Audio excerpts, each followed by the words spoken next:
alors monsieur Mbow yow jàpp nga ni bu ñu nee ministère bi yokkal nañ ko 3 milliards ci budget am rek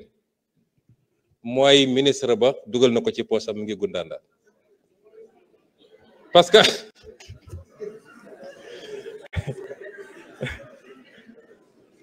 parce que autrement le débat ne se poserait pas de savoir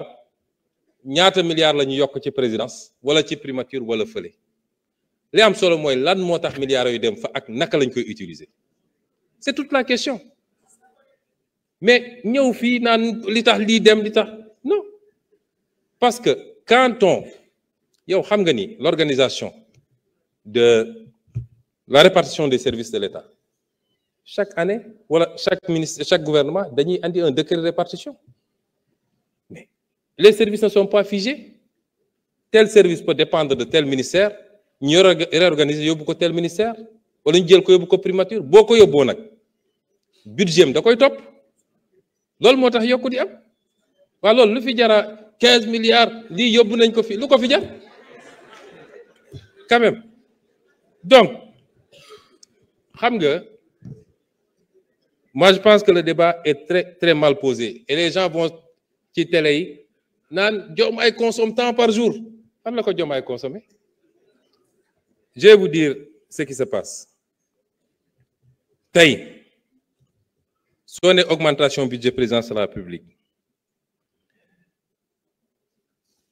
yow xam nga ñaata service ñoo rattaché à la présidence amaana fi ñu jëm ak réforme yi ñuy war a def lu bëri dina fa jógee dem feneen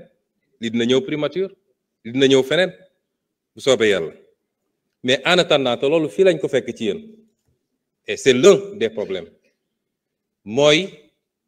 le surengorgement de la présidence de la République des services opérationnels qu'on retrouve à la présidence de la République presque un gouvernement à la place à côté du gouvernement loolu mooy tax nga retrouver loolu le président du gis sax loolu boo demee présidence de la République nga bu ñu ne ARCOP fa la bokk ñu ne APIX fa la bokk ñu ne FONSIS fa la bokk ñu ne lii ñu ne lii ñu ne lii c'est tout à fait normal c'est ces budgets là boo ko agrégé moo lay jox li nga gis mais la ci présidence moom le président lam cay jël moom toq la kon désinformation ma gis ci télé yi diw consomme tant par jour diw à part son salaire il ne consomme rien dara ci réew mi la jëm c'est des services yoo xam ne fu ñu nekkoon it ils auraient reçu le même budget fu ñu nekkoon donc ce débat là il est mal posé alors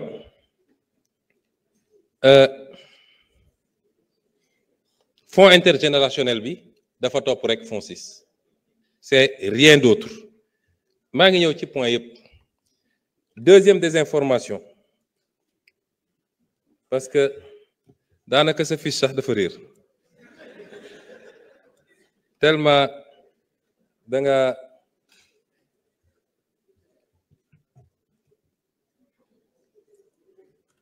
deuxième problème nee nga man maa ne woon fonds politique dafa aram caisse noire ma ne waaw maa ko wax et j'avais fait des propositions qu'on va présenter à cette assemblée nationale dama ne la vidéo yaa ngi fi dama ne ci réew ku ñuy jël nekkoon nangami milliards jox nañ la ko bu la neexee dugalal ci réew ci benn pièce def pétrole taal kenn du la ci laaj compte loolu aram na parce que dërëm bu ne dërëmu sénégalais yi la premier postulat ñaareel bi ma ne par contre réew dina am ay opérations yoo xam ne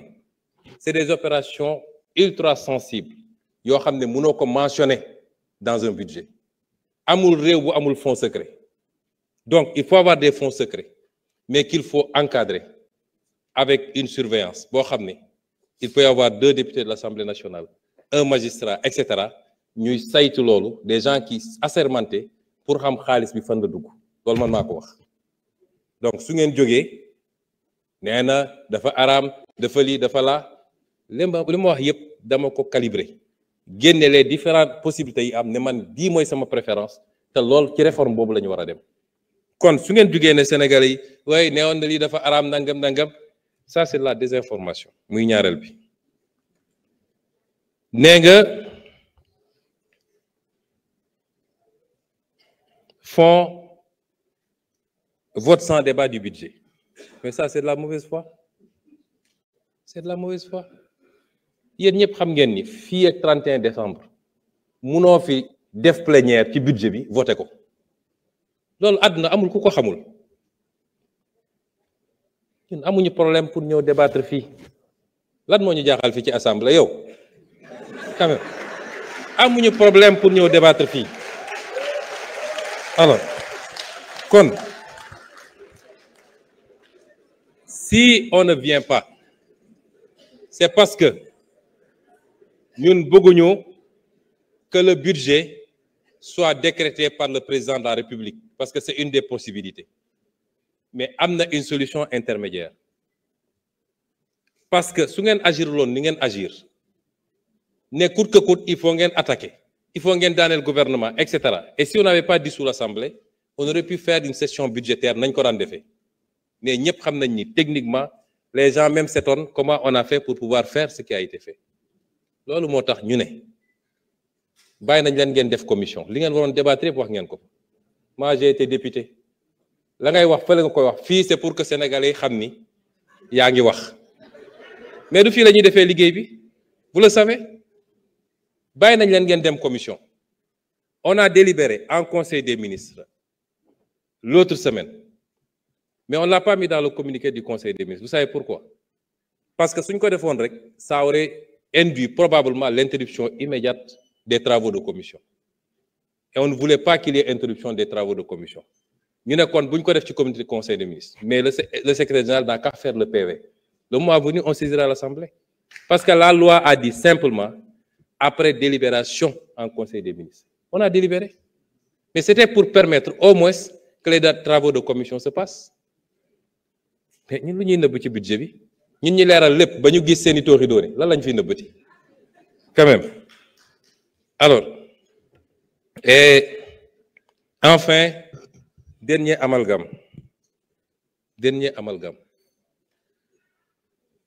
yow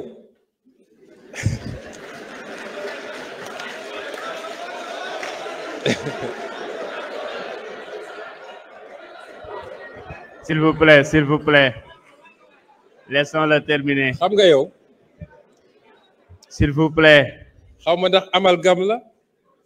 wala mauvaise foi la parce que yow on te montre le soleil yow nga topp sama baaraam bi ñun liñ la wax mooy autorité politique ak administrative yi doon séddoo terrain yi ku nekk am ci 50 000 loolu lañ la wax mais que telle ou telle administration s'organise en syndicat assis sur une coopérative et fasse les démarches pour am des attributions c'est valable pour les magistrats c'est valable pour les douaniers c'est valable pour ceci ñaata cité nga fi dégg cité ceci cité cela et que sur cette base-là ils aient accédé à des terrains ñu distribuer ko dans des conditions transparentes benn bu ne ñu xam kan lañ ko jox dajale seen xaalis pour def seen aménagement nga bëgg ko comparer yéen ñi ngeen doon def toog ba ngoon ngeen dem doxantu naan jox man loo sangam ça n'a rien à voir donc bàyyi leen suñu waxee lu leer nañ ngeen essayer di jaxase xelu Sénégalais yi quand même il faut qu'on change la manière de faire de la politique dans ce pays et c'est ça qu'on retrouve après dans tous les médias ñuy wax ci ay mbir yoo xam ne yàlla ak yàlla mais askan wi léegi yeewu nañ de gis nga askan wi dañuy toog di seetaan nit muy wax ñu naan xoolal ma waa ji rek waaye kañ ngay xam ni askan wi xam na mooy keroog bu élection jotee.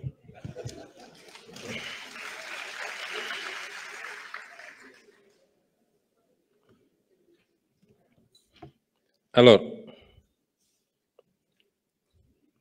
M. Tahirou Sarr est revenu également sur la question